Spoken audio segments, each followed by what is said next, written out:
ధర్మవరం ప్రజలు సుదీర్ఘకాలంగా ఎదురుచూస్తున్న డయాలసిస్ కేంద్రాన్ని ధర్మవరం పట్టణంలో మంగళవారం రాష్ట్ర వైద్య ఆరోగ్య శాఖ మంత్రి సత్యకుమార్ యాదవ్ ప్రారంభించారు. మంగళవారం మధ్యాహ్నం 2 గంటల సమయంలో మంత్రి ఆసుపత్రికి వచ్చి నూతన డయాలసిస్ కేంద్రాన్ని ప్రారంభించారు.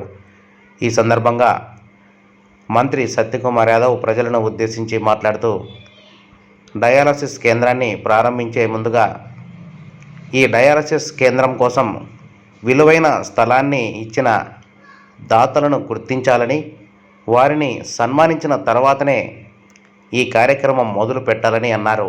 ఈ సందర్భంగా ఎంతో విలువైన స్థలాన్ని ఆసుపత్రి నిర్మాణం కోసం దాతగా ఇచ్చిన కొత్తపాలెం శ్రీనివాసులు అనే వ్యక్తులని, వారి కుటుంబ సభ్యులని మంత్రి సత్యకుమార్ యాదవ్ సన్మానించారు. ఎంతోమంది దానగుణం ఉంటుందని, కానీ ఇంత విలువైన స్థలాన్ని ఆసుపత్రి నిర్మాణం కోసం దానంగా ఇవ్వడం వారి గొప్పతనానికి నిదర్శనమని మంత్రి కొనియాడారు. ఇవాళ ఈ కార్యక్రమాన్ని మొదలు పెట్టడం ఔచిత్యం కాదు.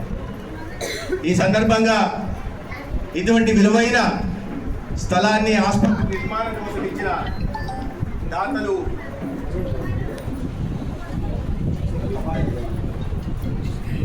కొత్తపాలెం శ్రీనివాసులు గారు, కొత్తపాలెం సివిల్ అధ్యక్షుడిగా ఉంటున్న శ్రీనివాసులు గారు ఇంత విలువైన స్థలాన్ని ధర్మవరం నియోజకవర్గంలో ప్రజల ఆరోగ్యాన్ని సంరక్షించడం కోసం ఇక్కడ మౌలిక సదుపాయాల కల్పన చేసి, ఏం బాబు మైక్ తీసి పక్కన పెట్టాలా, నాకు అలవాటే చిన్న కూడా గట్టిగా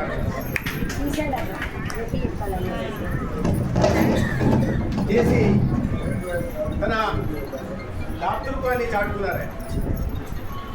ఈ సందర్భంగా వారి మనవలైన కొత్తపాలెం హరి గారిని, కొత్తపాలెం కుమార్ గారిని నేను ప్రత్యేకంగా, ఎందుకంటే శ్రీనివాసులు గారు లేరు, లేదంటే వారి కాళ్ళు